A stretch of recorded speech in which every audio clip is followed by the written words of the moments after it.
Hello everyone, today we're talking about law of cosines, last section of chapter 6, 6.5. So law of cosines looks like this. The key thing to know is the side here, so the side on the left hand side of the equal sign is the one that has to match the angle that we're plugging into the cosine. So these are all just basically the same thing, just rewritten so that the side that we're looking for is the same as the angle that we either know or are looking for. So in order to use law of cosines, we need to know side, angle, side, or we need to know side, side, side. So we have to know all three sides, or we have to know two sides and the inscribed angle. So let's go ahead and do law of sines for this triangle.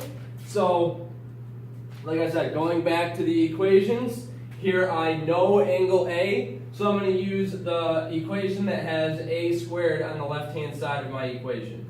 So I got a squared, b squared, plus c squared minus 2 times b times c cosine A. So side A corresponds to the angle that we know. Okay, now I'll plug in what I know. I'm looking for A, so A squared is going to stay there because I'm looking for X, which is my side A.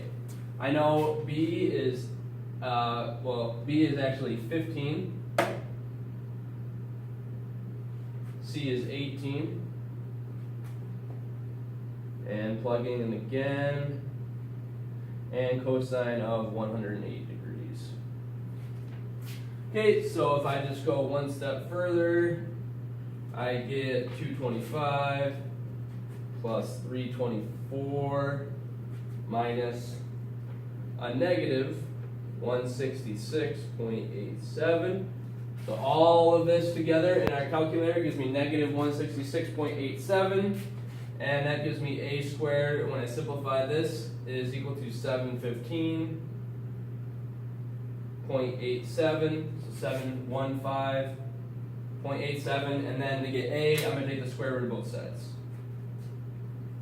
And when I take the square root of that, I get 26.78, and remember that we're going to round edges, so the lengths, we're going to round to the 10th, and the angles, the degrees, we're going to round to the whole number. So this, we're going to round to 26.8. Okay, so that's the length of our missing side. This makes sense. Okay, so 26.8 makes sense because it's opposite the largest angle, so it has to be larger than both the other sides. So you can always use that to go back and check, make sure, and at least it looks somewhat right. Next. Now here we have an example where we know three sides and we're looking for that missing angle. So since I'm looking for angle B, so I'm going to use the equation that puts b squared on the left-hand side.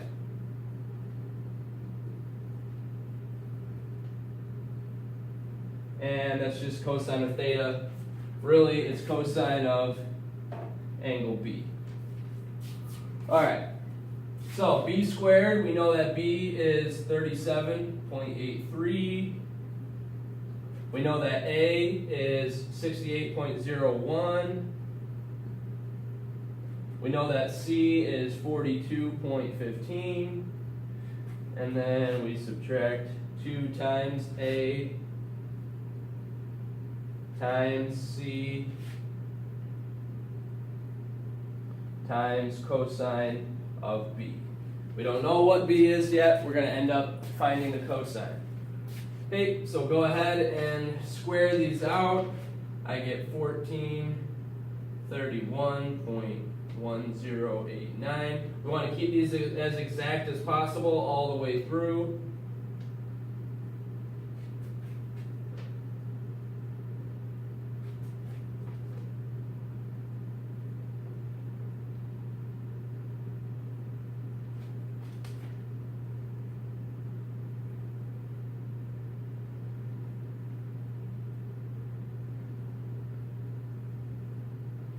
Okay, so we go ahead and square those out, do the multiplication, we get those answers. So So next, I'm just going to take these two and subtract them over, right? I can't do anything with this. I can't combine all like terms on the right-hand side because I don't know cosine of b, and this is a multiplication. So I have to move these both to the other side by subtracting both of those, and when I subtract both of those, I get negative 4,970.8737 is equal to negative 5,733.24 times the cosine of b. Now I'm obviously going to want to divide by that negative 5,000, and I get cosine of b is equal to 0.867. And now I'm looking for an angle. I know the value. So this is where I have to do the inverse cosine. When I'm looking for an angle, I gotta do the inverse cosine. And when I do the inverse cosine, I find that angle to be 29.8. And since we're looking for an angle, we're gonna round to the nearest whole number. So we're gonna say angle B is 30 degrees. And does that make sense? So if we put a 30 degrees in here, yeah, it's going to make sense that 30 degrees is going to be our smallest angle, and it's opposite the smallest side. Okay, next, solve triangle ABC. Okay, so I'm just going to draw my triangle. Remember, if they don't give you a triangle, I'm always going to draw one. Plug in what we know. So side A equals 20. We know these are sides because they're lowercase letters. Side B is 25. Side C is 22. Okay, they want us to solve the triangle. So first thing we're going to have to do is let's just find angle A. Okay, so we'll do law of cosines to find angle A. Then we'll again have to do law of cosines to find, let's say, angle B. And then we'll be able to find angle C by just subtracting it from 180. So, to find angle A, I'm going to need to do A squared is equal to B squared plus C squared minus 2BC cosine A, because we're looking for that angle A. So we know A is 20.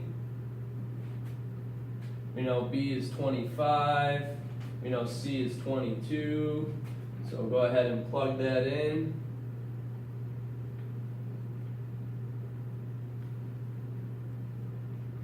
And we don't know angle A yet. So I square these out.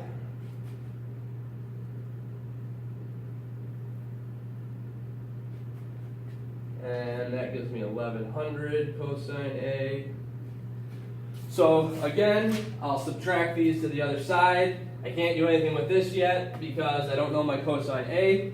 So if I subtract those to the other side, I get negative 709 is equal to negative 1100 cosine A. Then go ahead and divide by my negative 1100. I get cosine A is equal to 0.64. And then I'm going to do the inverse cosine again of 0.64 because I'm looking for an angle. So whenever I'm looking for an angle, I'm going to have to do the inverse trig function.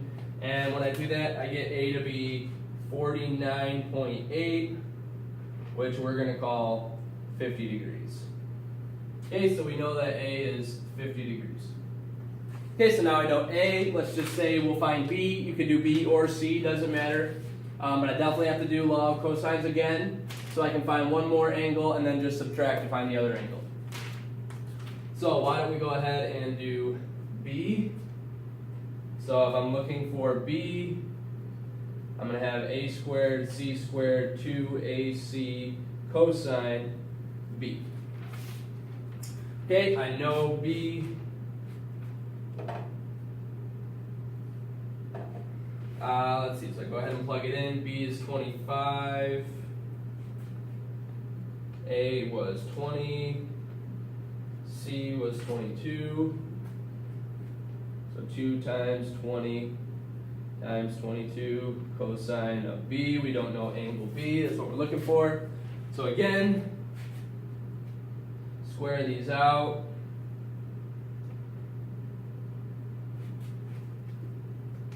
Multiply everything in front of our cosine.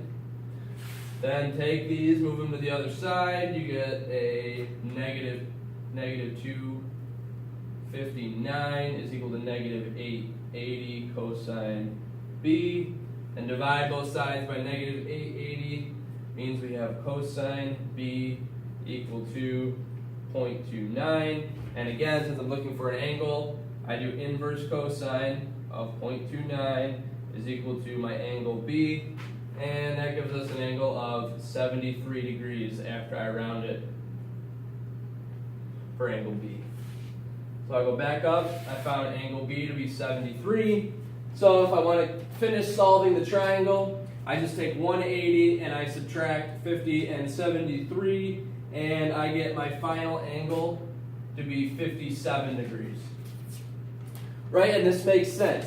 My smallest angle is opposite my smallest side. My medium angle is opposite my medium side, and then my largest side is opposite my largest angle. Finally, we have a word problem. They're asking us to find the indicated side x or angle theta, depending on what the question is asking us. So we got two straight roads diverging at an angle of 65 degrees. Two cars leave the intersection at 2 p.m. One's traveling 50 miles per hour, the other is traveling 30 miles per hour. How far apart are the cars at 2:30 p.m.? So I think it's important to note that at 2:30 p.m. means we've gone a half an hour. Okay, that's going to come into play when we determine how far away these cars are. So I'll go ahead and draw my diagram. So I know I've got two straight roads, right? And they diverge at an angle of 65 degrees. They want to know how far apart these cars are after a half an hour. Okay, so let's just say this is the car going 50 miles per hour.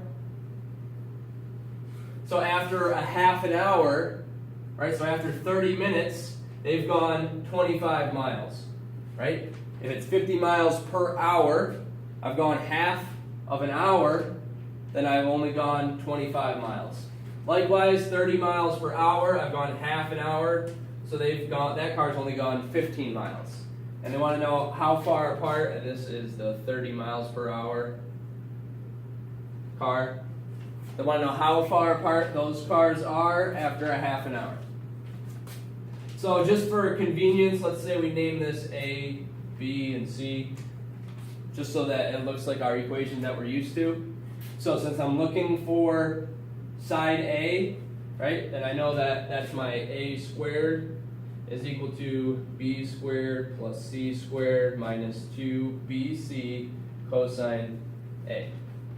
Okay, now just plug in what we know. We don't know A. We're going to keep looking for A. I know B to be 15. I know C to be 25. So I can plug those values in. And I know my angle, cosine A, cosine of, and that's supposed to be cosine. So this is cosine of 65. Okay, so that's all part of that there. This is the parentheses. Okay, so one step further, I get A squared is equal to, so if I go ahead and multiply those out, I get 225 plus 625 minus, when I take 2 times 15 times 25 times the cosine of 60, making sure my calculator is in degree mode, I get 316.96, and then that leaves me A squared is equal to 533.03, and finally when I take the square root, I get A equal to 23.08, and remember we're going to round this. We're going to round that to the nearest tenth. So after a half an hour, those cars are 23.1 miles apart. So go ahead and try the example problems that accompany this in the PowerPoint, and then like always we'll go over them tomorrow.